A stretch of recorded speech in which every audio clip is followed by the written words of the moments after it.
I assume recording will start. The young lady just reminded me. So let's go to full slide screen. There we go. Okay. So welcome. Ik heb 20 jaar geleden slechts 2 jaar in Nederland gewoond, dus mijn Nederlands is meestal vergeten. Helaas pindakaas. That was my attempt to remember 20 years ago. I could actually speak a little bit of Dutch. And by the way, je ne comprends pas le français. So I will stick with English. Thanks for the introduction, Nasos. My name is Rich Maltzman. The presentation is a triple green light for triple bottom line thinking. And the goal here is to basically extend your thinking longer than the project's end date. So hopefully you can drive right through that green light. Today, I hope to talk about sustainability in project management and leave you with these key points. It's not only about green. Ask the question, is cognitive science really at work here? Is something working with our minds that can be a roadblock? I'll cover the rainbow of green that we wrote about in our book, Green Project Management, which again, we were really pleased, it's now 10 years ago, won the Cleland Award for literature. We'll talk about connecting strategy to operations, life cycle thinking, a tool to help you with this, and some other tools, and then we'll come back to the main message and then take questions and answers. So what is that main message? The main message is giving you a green light or triple green light to think past the end of your project.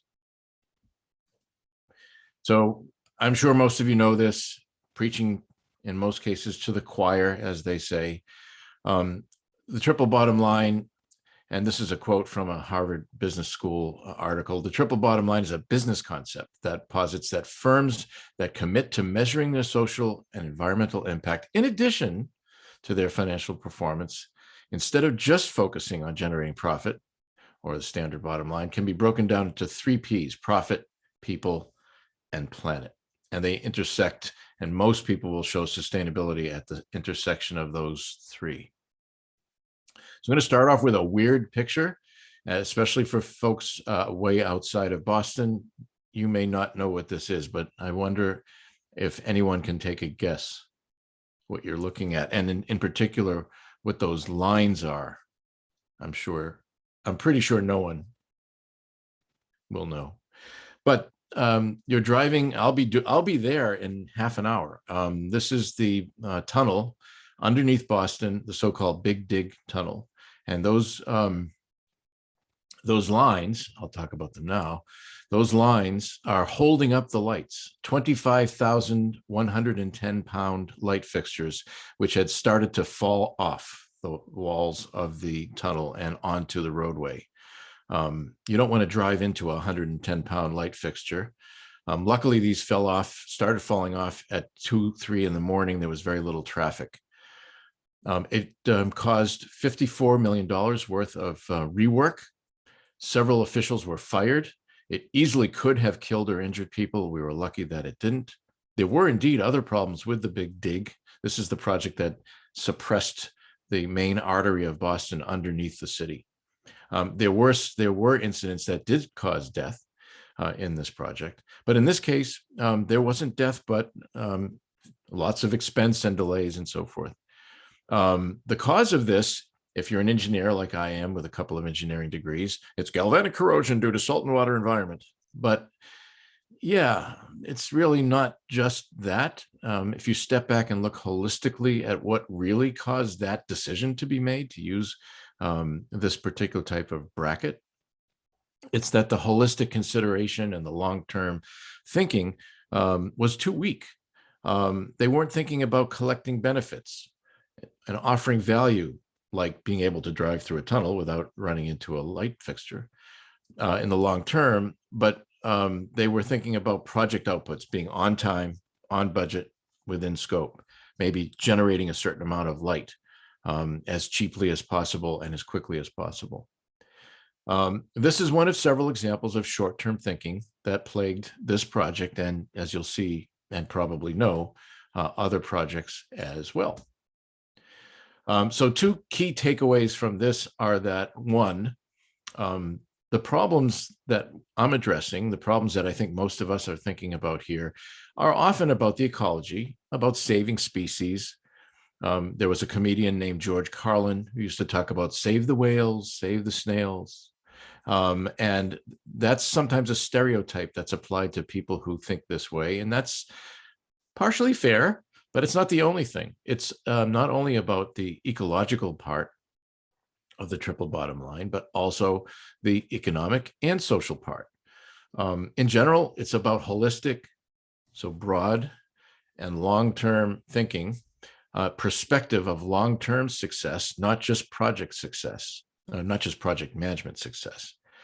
And I think one key takeaway is remember that the product of your project goes on and on and on, and just thinking about that product. And I know that the product could be a service, like a piece of software or a dog walking service, that you should be thinking about the outcome of your project and its realizing of benefits 5, 10, even 100 or 200 years after it's transitioned, which also means thinking about the disposal of the product of your project, which is bizarre to us as project managers.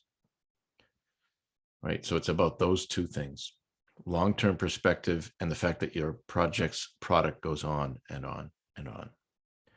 So it's really about how we as project leaders think right now and how that thinking could shift, or maybe should shift, or if you look at climate change, must shift. I'm going to shift to cognitive for a moment. Actually, I'm not shifting because I'm talking about thinking all along, and to bring up a colleague of mine, Ruth Pierce, who's written a book called Be a Project Motivator, highly recommended book. One of the things she did is she studied normal people and project managers. She studied character strength. The main point of this book is to talk about character strengths, and she has quite a few of them that she measured. This happens to be U.S. character strengths. The orange line represents the orange line that you see here represents character strengths in rank amongst the general U.S. population.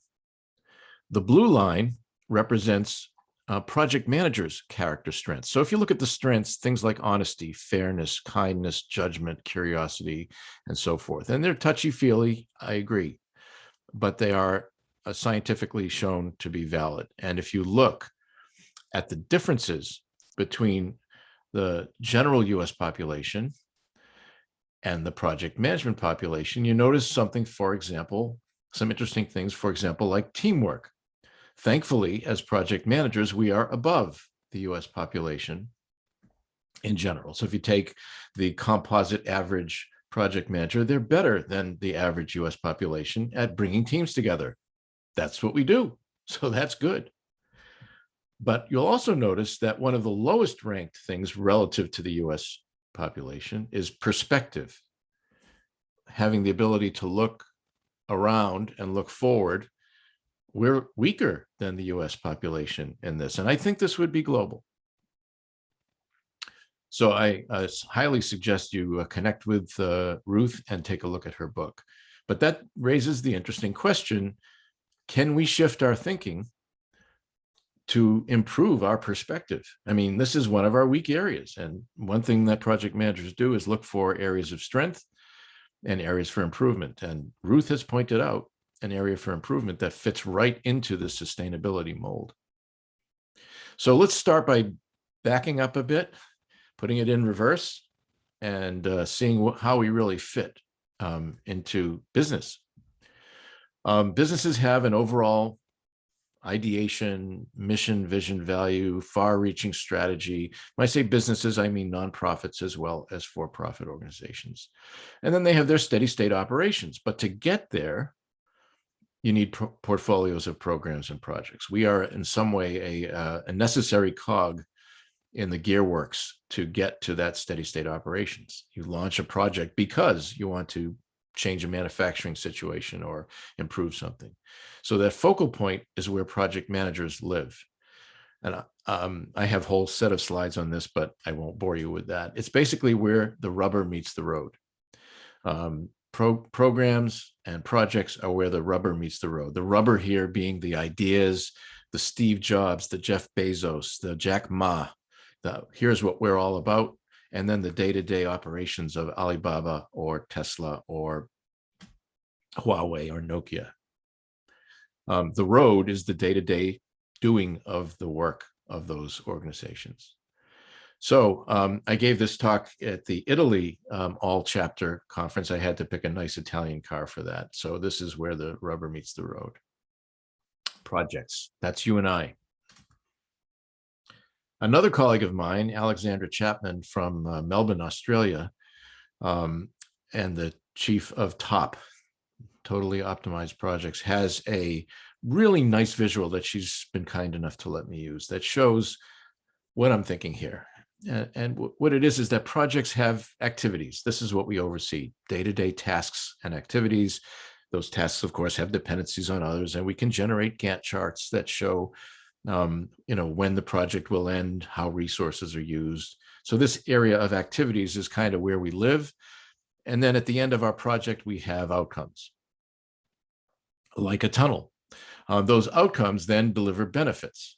Those benefits collected over time create value. And those values had better be aligned with the mission, vision, values of the project and of the organization.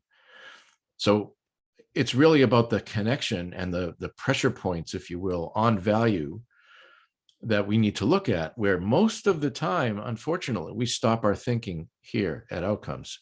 Did we get the software over to the customer on time? Did we build that telecom network so that the 2022 Winter Olympics could take place, right? And that is important, no question about it. But did we think beyond? I want to mention, and Nasos, thanks for invoking my involvement in the 7th edition PMBOK guide. I did work on this with, certainly not alone, with 75 others who were selected from hundreds of people. So it was a privilege to be able to work on this PMBOK guide, which actually has 2 pieces. If you notice, there's a double title there, Guide to the Project Management Body of Knowledge and the Standard for Project Management. In the Standard for Project Management, it's very heavy on principles, ways in which we should behave.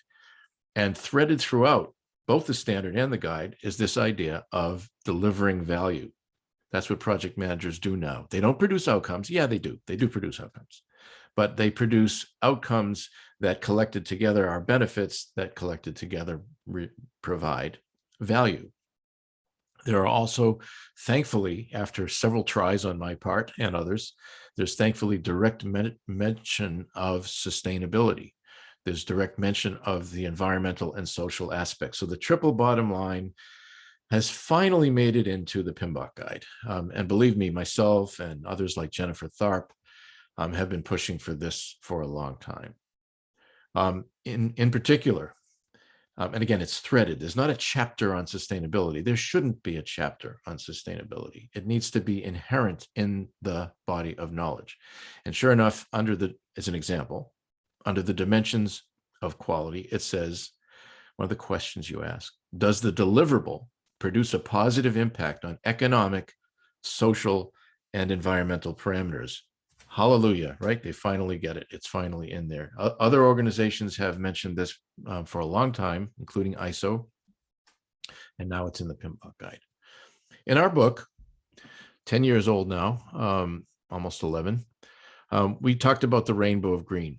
What this is basically, where does your project fit in terms of sustainability? Some projects are green, so to speak, by definition. You're building a wind farm, you're saving a species of snail, you're doing something that's related to reducing carbon. That's a project that's directly green. We call that green by definition. Other projects are green by their impact on society or on the environment. Other projects are green by product impact.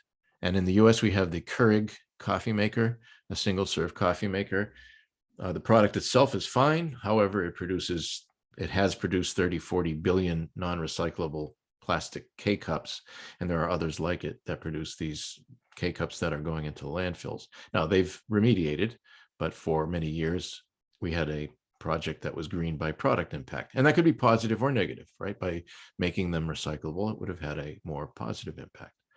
And then there's some projects that I'm sure you're thinking of, like I'm doing a new app for my insurance company personnel, and it's just green in general. There's no direct connection.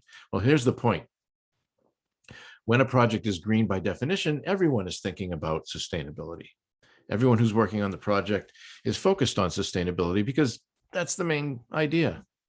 And the sustainability focus of the project manager can be low because, everyone's already thinking that way. If, however, your project is a new coffee maker or a tunnel underneath Boston, or even, believe it or not, a new piece of software, you have to greatly increase and be the voice of reason in a project like that, because the project doesn't have a natural, excuse the pun, focus on sustainability. One way to look at this is the familiar Philip Crosby cost of quality model and apply that to the cost of sustainability. So there's money that you can spend on thinking about sustainability. In the case of Boston, they could have put more research into those brackets and said, maybe let's pick a more expensive, better material that will last a longer time. That might mean some testing. So the cost of good sustainability would include audits and testing, training people that this is important and those brackets have to last, and we don't have to hold them up with plastic straps. By the way, that's what you were seeing, those lines. Those are plastic straps, the same kind you use to hold cables together, those cable ties. There's $54 million worth of cable ties and the labor therein. So that takes us to this side. That's the cost of poor sustainability. You can pay me now, or you can pay me later. And that payment could be dollars or health or even life of human beings. So I think you get it. The cost of good sustainability is thinking clearly, thinking more into the future, more considered, holistic thinking, and the expenses associated with it, versus spending those dollars or paying in terms of human health or ecological health later. That brings to mind the Maconda well, which most people know as the Deepwater Horizon incident of British Petroleum, or BP as they call themselves. All kinds of interesting things took place in this case. There are many other cases since then that illustrate this, but clearly this had explosively a bad outcome. There's a movie about this. It's not a great movie, but it's an interesting movie. Especially, I would really recommend that project managers watch the first 20 minutes. Most of the rest of the movie is things blowing up. So if you like that, that's fine. But in the first part of the movie, you have this battle between Don Vidrine, played by John Malkovich, who's got the risk-seeking behavior, who's got the short-term, let's get this done, project management behavior. He does a great New Orleans accent or Southern accent. When Mark Wahlberg, I think I misspelled his name, approaches him from the perspective of thinking long-term, he reacts by saying, y'all is scared as cats, and basically, derates everything that this technician, Mike Williams, played by Mark Wahlberg, is saying. So I highly recommend watching the first 20 minutes of this film. So going back to what happened there, the cost of good quality, in this case, would be testing, planning, doing a log bond cement test, being more familiar with the Gulf ecosystem. And I took a wild guess that this is not cheap, would cost $20 million. But on the other side, if you look at what ended up happening, that it's off the scale. You have 11 dead human beings, 17 injured, 88,000 square miles of fishing area that's lost, lawsuits, fines, people being fired, the brand reputation going downhill. And just monetarily only, we're talking about tens, maybe even close to $100 billion worth of damage. So off the scale, how did this happen? I'm not going to analyze the whole thing, but how did this happen? Let me go back to the correct slide. Please go back to the right slide. There we go, long delay. I won't read this whole thing to you, but this is what you're seeing in the main portion of the screen is the risk register, the BP corporate risk register that the company provides to local project managers. And it's very good. I have to say, it's quite good. And this is from actual testimony and court documents that I was able to catch before it was erased in the US federal law system. So here's their risk register, and there's a drop-down box here that talks about the impact type. When you click on that drop-down box, you get all the different kinds of risks, including health and safety risks, environmental risks, and reputation threats, and so forth. However, the incentivization of the local project managers, which involved bonuses equal to their salaries or greater, changed their behavior so that they removed those options from the drop-down box. In a way, they were censored, leaving only these risks to cost, schedule, production, reserves, net present value. Those remained, these were taken off. So of course they didn't identify any environmental threats. Pretty striking. So how do we make this shift? We have to try to get ourselves to think in the longer term.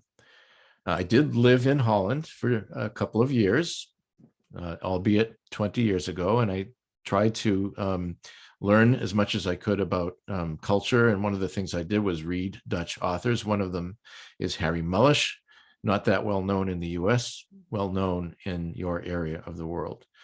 And I'm not going to quote the book other than this book, The Discovery of Heaven, other than to talk about its table of contents. The beginning of the beginning, the end of the beginning, the beginning of the end, and the end of the end. Excellent table of contents. However, if you think about projects as producing a deliverable, you could think of the end of the beginning as your ribbon cutting ceremony. And we tend to stop our thinking at that point, right? We do the handoff and it's done. But as Mulisch says, there's more to the story, including the beginning of the end, the use of your product, and the end of the end, the disposal of the product. And this is that green light idea. I'm trying to green light you, to make it a verb, to think through the end of the project. One way to do that is with something called life cycle thinking and a tool called life cycle assessment, or LCA. And there's scads of information about this on the internet. What you're looking at is a chart that shows the impact, environmental impact in a bunch of ways: production, distribution, different types of impact, energy consumption, air pollution, water pollution, solid waste, and so forth, across different portions of a product. This is a hardware product's life. The product is something that you have in your home or your apartment. It's about, I don't know, 2/3 of a meter by 2/3 of a meter by 2/3 of a meter.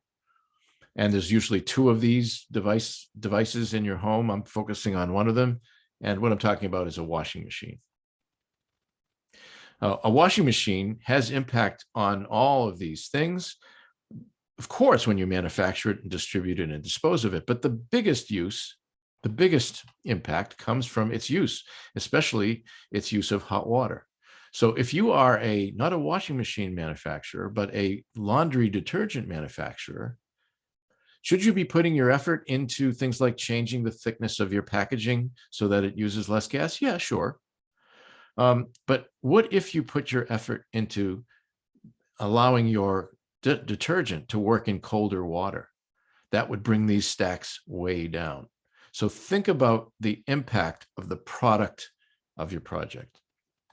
Life cycle assessment is an ISO 14000 series tool. It's available here. You see the link at the bottom. And I'm not going to go through this. We were very lucky in our book. We had one of the directors of the U.S. Environmental Protection Agency write a chapter, an introduction for us that covered LCA. It's a fascinating field. There's software available to do this. You can plug in attributes of your product or service And there's software that can look at long-term impact on from your product on the environment and even social aspects. So it's pretty interesting stuff. There are other tools, especially for construction. Just making this available to you. There's a link down here that you can register for this. Really nice analytics come out of this EC3 tool that lets you look at the use of different materials in your construction project and determine its longer term impact. Something that isn't normally thought of as a project management task. And my assertion is that if we put some effort into this or outsource this to someone else as part of our project, it's really kind of a nice thing to do. So what's the conundrum for us? Well, the quandary, the conundrum, the confusion is that I think most people sense that long-term thinking is good, that thinking holistically is good. But as Ruth Pierce showed us, as project managers, we are notoriously and somewhat necessarily short-term thinkers. We are kind of like these folks. Let's get this done. Let's get her done, right? And that's good. I'm not trying to take that away from us. But we tend to be short-sighted. In fact, if you look at our view of the world, we are standing over here with our back to what we see as a point in time, this green box, kind of a point in time, and we're looking at our timeline. We're looking at the Gantt chart, its milestones. We're looking at threats to our project, of course, and we should be. We're thinking about our project only in terms of the celebration, the ribbon cutting ceremony we'll have at the end, and then we can hand this off to operations. And we get a pat on the back, and we want to move on to our next project, right? Give me my next project. What if we took this point in time, which isn't a point in time, right? That's perpetuity. That's forever. We see foreverness as a milestone. What if we stretch that out as it is in reality and think of that as forever? Notice the arrow showing that this is perpetuity. And now we squish our project, which in real life is kind of going to end up being a point in time, even though it seems like forever to us. And we think about what the project's product is going to do. There will be operational threats, there'll be benefits, there'll be things we can celebrate. If we look out towards the future and bring that thinking back into our project, we'll do a better job of identifying risk, both threat and opportunity. We'll do a better job of considering stakeholders. There's a lot of beneficial thinking that we can get just by taking a moment to look out towards the end of our project's product, including even disposal, and bringing those considerations back into our project. We need both of those views. I do not want to take away the get her done attitude that we need as project managers, but I want to add the long-term view as well. Some of you are asking, how can I check my own company here? And in our second book, we came up with this idea. We called it the 3-click challenge, and it evokes Dorothy from The Wizard of Oz. What did Dorothy want to do? She wanted to go home. And what did the good witch say? You had the power all along. All you have to do is click your heels 3 times and say there's no place like home. Well, I'm talking about home here as well, but the home page. So if you want to try this with your company, I have the example here of Patagonia. You click on About Us, or in this case, they have a tab called Inside Patagonia. You click again, you get to environmental and social responsibility, and you click again, and you get to their sustainability statements, becoming a responsible company, with all kinds of detail. I wonder how Dorothy would do at your company. How many clicks does it take to get to statements that your company's making about sustainability? And as a project manager, you can use those statements as authority when someone says, why are we wasting time on this? Why are we spending time on the, what's going to happen 10 years from now? Let's get this project done. Well, if your statements at the high level are about this, that's a source of authority for you. I'm almost done here. I'm not going to read this slide, although I'm a lecturer. I've learned that it's much better to show and talk to the image rather than read the image. This comes from Paul Bannerman. It's old, which is, to me, is good. It means people were thinking about this as long ago as 2008 and before. And it's basically just saying that just like CMMI or OPM3, there's a maturity measurement that you could make here in terms of how mature is our organization as far as considering value and benefits. So there's some specific statements here that I would draw your attention to, but not read the whole thing. You could think about the orientation of the project manager versus the orientation of the user versus the orientation of the strategic portion of your business or organization. What issues will use of this product cause? What issues will disposal of this product cause? And are there other implications, social or ecological, that we should be thinking of? Those are usually portfolio or business management considerations. And many project managers have come back to me saying, this ain't our job. Stop telling us to do this stuff. And I would assert it's going to make you do a better job as a project manager. So let's go back to Boston's Big Dig. What kind of practices, what kinds of thinking what kinds of tools that would be used might have prevented this situation? My assertion is that a project team that considers life cycle, long-term outcomes and effects, a team that thinks in terms of outcomes, yielding benefits, yielding value, as opposed to just thinking about outcomes like let's get light in this tunnel, a team that applies the concept of overall project risk, which is called out in even the 6th edition of the PMBOK guide, a team that thinks about benefits realization, which also precedes the 7th edition, but is strongly mentioned and strongly focused in the 7th edition, and in overall triple bottom line thinking, a team that does that would not have had this problem. It would have saved $54 million in closing lanes of the bridge. And these are still up. I drive by these every day. I drive into Boston University. I go through the tunnel. I look at these and it reminds me as a symbol, kind of shines a light on this issue over and over again. So speaking of light, I would like to extend or ask you to extend your thinking past the project's end date. And I would like to give you a green light to think past the project's end date. A couple of tools for this, if I have time, Nasos. Do I? Yeah, I think we have some time. All right, so this is, it's just another 7 hours. I'm kidding. It's just another few minutes. A couple of tools that came from our book. We have something called Sustainability Radar. We came up with this model and we were a little bit cute coming up with words that rhyme.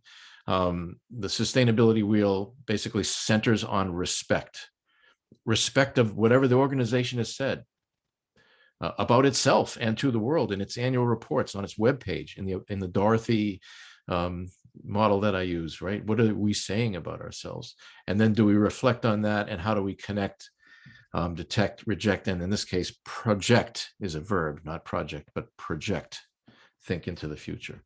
So we ended up using those terms to create something called Sustainability Radar.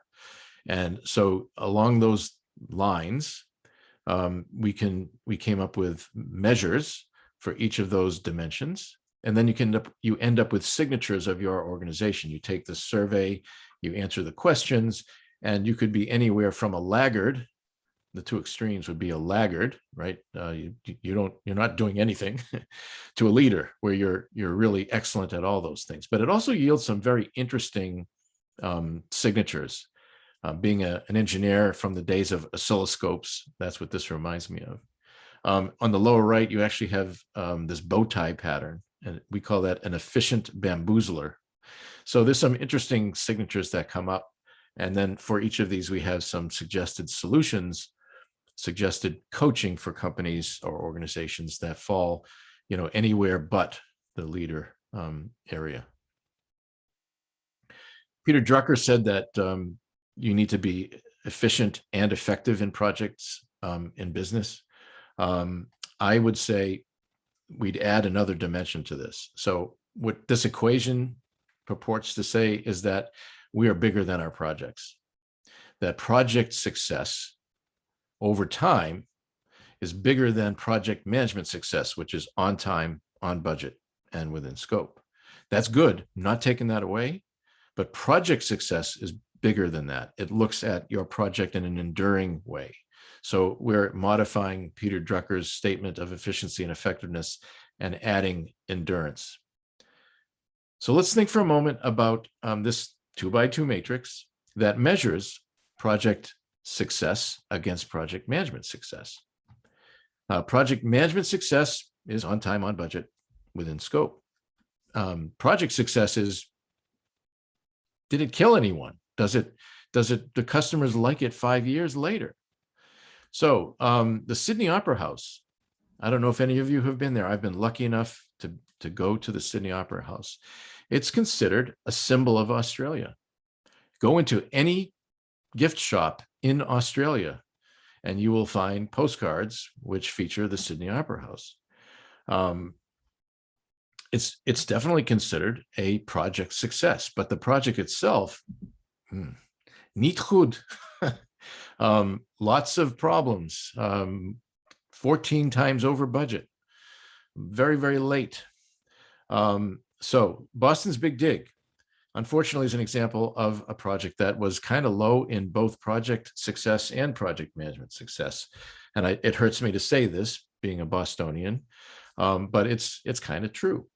The Sydney Opera House, high in project success, very, very low in project management success. There are some products we can think of, and these go back away, that may have been considered total failures, but we can pretend for the thinking exercise here that they were managed really well. They were on time, on budget, but the product didn't last. And then there are these projects which, as attendees of this session, you will now run. These are absolutely successful. They're high in project management success, so they're on time, on budget, within scope. And they have thought about your team, have thought about what happens to the product of the project in the long term. And I would call that absolute project success. So if you just add a third dimension here, so you have efficiency, effectiveness, and endurance, which means that year after year after year, your project's product succeeds.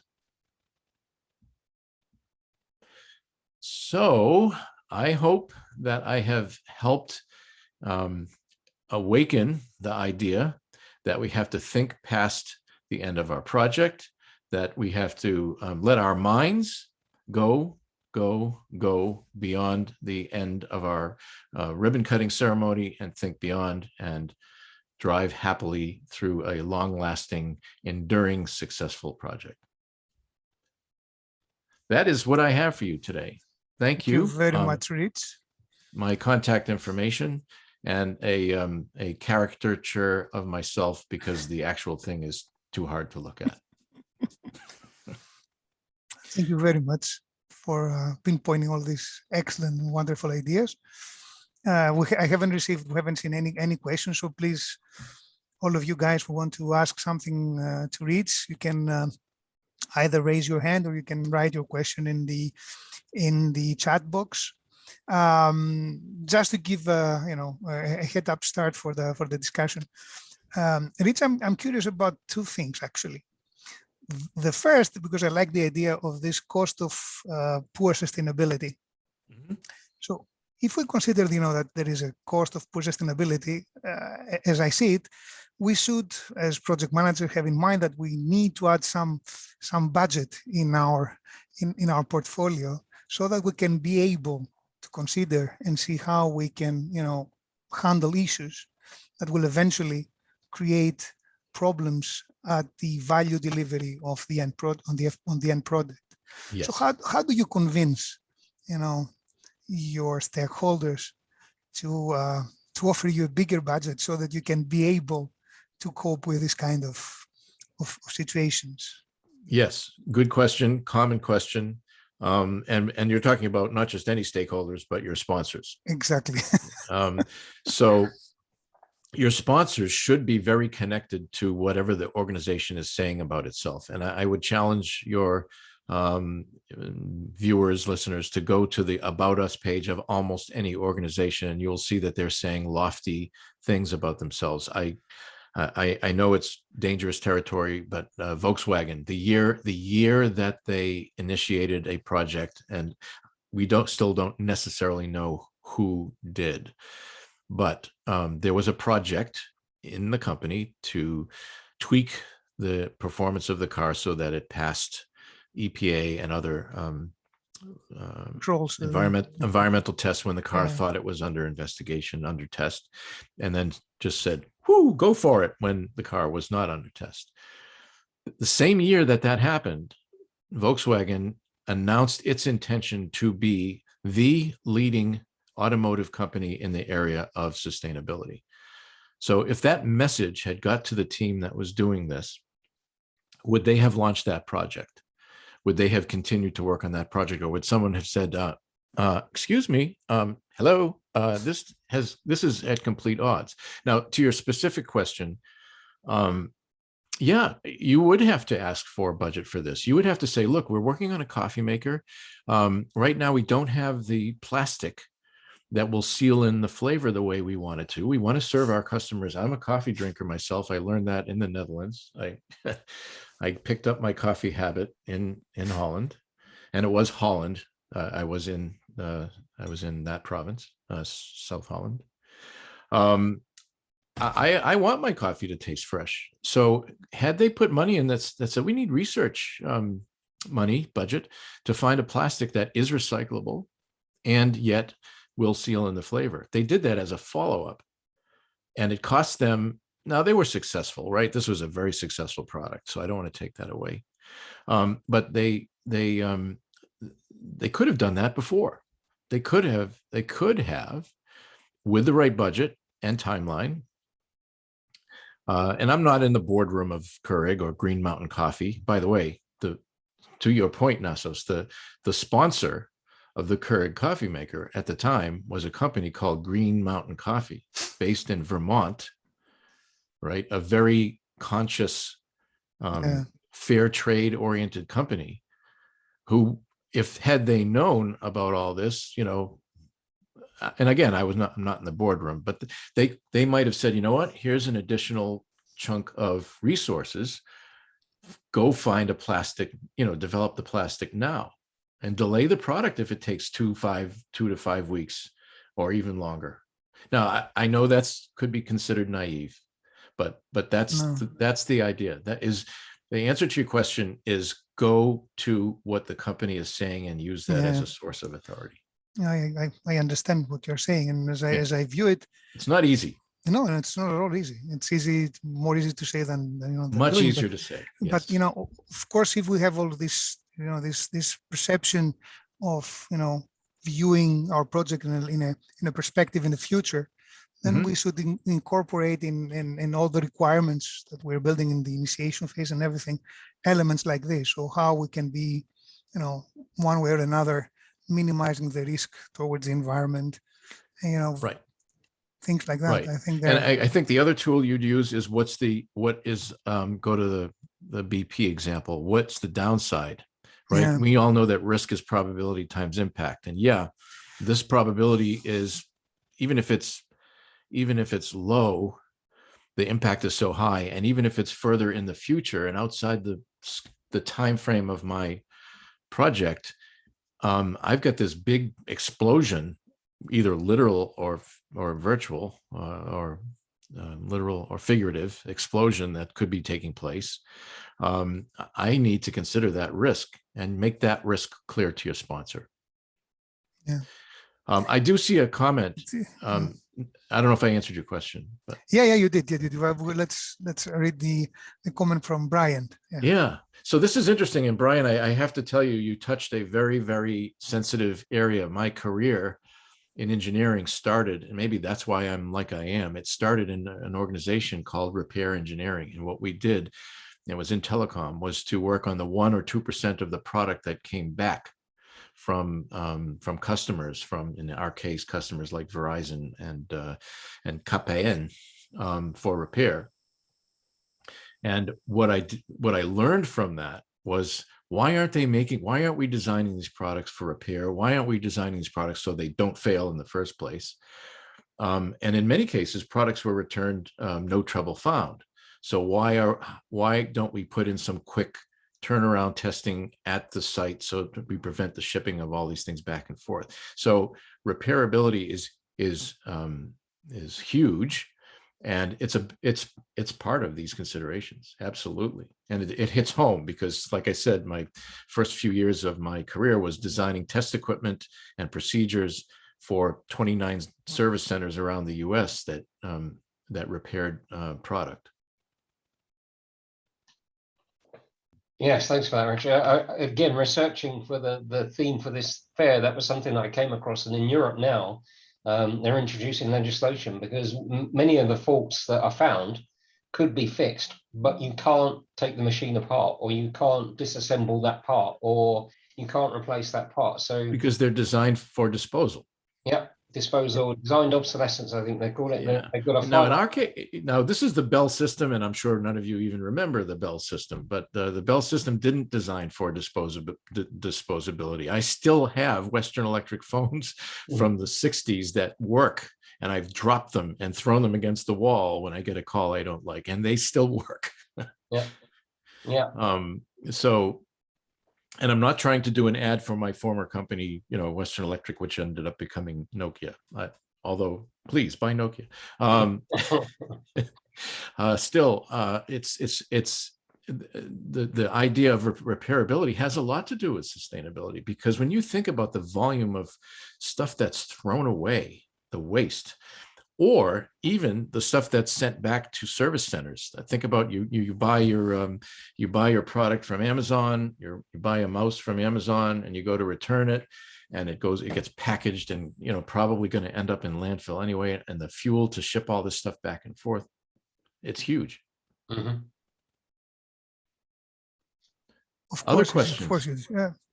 I also have one other question. I don't know what's, because I'm working on the IT sector, and Yes. more and more we're working into this agile way of working. Yes. And the role of a PM in the agile environment is a little bit different than in the waterfall approach. Yes. And there is the team that needs to consider all this stuff when they build through the list of requirements, Yes. product. So how do we teach these guys to think of have a forward thinking into this perspective? Do we intervene? What is your opinion on this? Yeah, so in Agile, you deal with user stories, if I understand. Yes, exactly. Correctly. Maybe declare a user that is even for devil's advocacy, is an environmental and social user, and puts make sure that those stories are considered by the team. You're going to get the same pushback. I have to tell you, when we wrote our books and when I enter blog posts and so forth, there's pushback, and I get it. Leave us alone, Rich. We already have scope, cost, and time, and you're telling us we have these other things. Go away. Go away. So you're going to get that, I think, even in Agile. I don't think it will matter. I think that you need to have those requirements have to be considered in any methodology, and this goes right along with the 7th edition, right? The 7th edition. I agree with you, Rich. Yeah. Yeah. Use what works is what the 7th edition says. Yeah. Use what works. Don't take sides. Don't get polarized. Agile is the best. Hybrid is the best. Waterfall is the best. No. Exactly. There's a best for your project, and it may involve best of, as opposed to best. And I'm waterfall from my training, of course, but I am a big proponent of the attitude and the tools in Agile, and I use them if they make sense. use all of them and don't use no waterfall if that makes sense. That's fine, but don't take sides. Oh, I like the idea of the user stories. Yeah, I think it will work. It can work. Yeah. Vragen? Anyway, I don't see any other questions.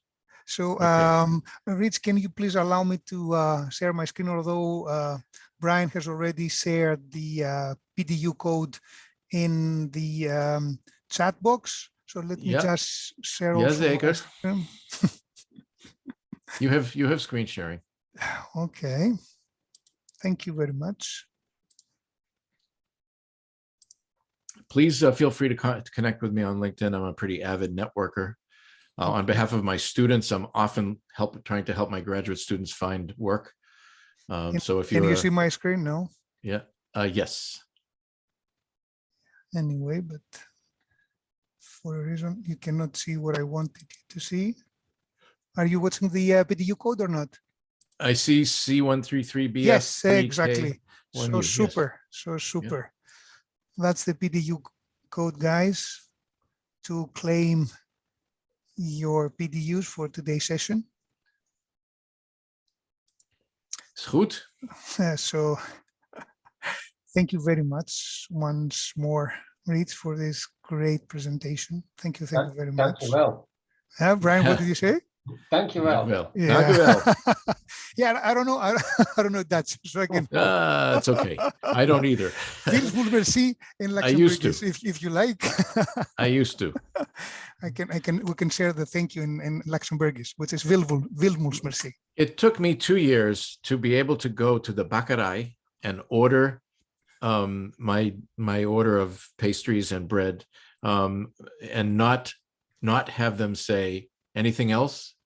And finally, after almost 2 years, they would say in Dutch anything else. And now I can't. Ogenbliet. I can't remember. But they would say it in Dutch. I'm like, thank you, I got it. But it took a couple of years. Anyway, thank you very much for the opportunity. Thank you very much again once more for this great presentation and for being with us for the 3 projects. And we'll be in touch, I guess, everybody. Don't forget that we have a week of events tomorrow and up until the Thursday. And we're going to have a live event also on Friday here in Luxembourg. I think, Brian, in Belgium, it will be a virtual event on Friday. Yeah, virtual all day Friday, yeah. And more sessions to be published, hopefully tonight, because those that we were planning a physical event, but we've had to change that. So we're going online. So more opportunities to attend if you weren't coming physically. Watch out for the updates on the PM Fair site. Amazing. So, okay. That's all. Thank you very much, Rich. Much appreciated. Thank you very much. Bye-bye, guys. Bye. Bye-bye. Dank je. Dag.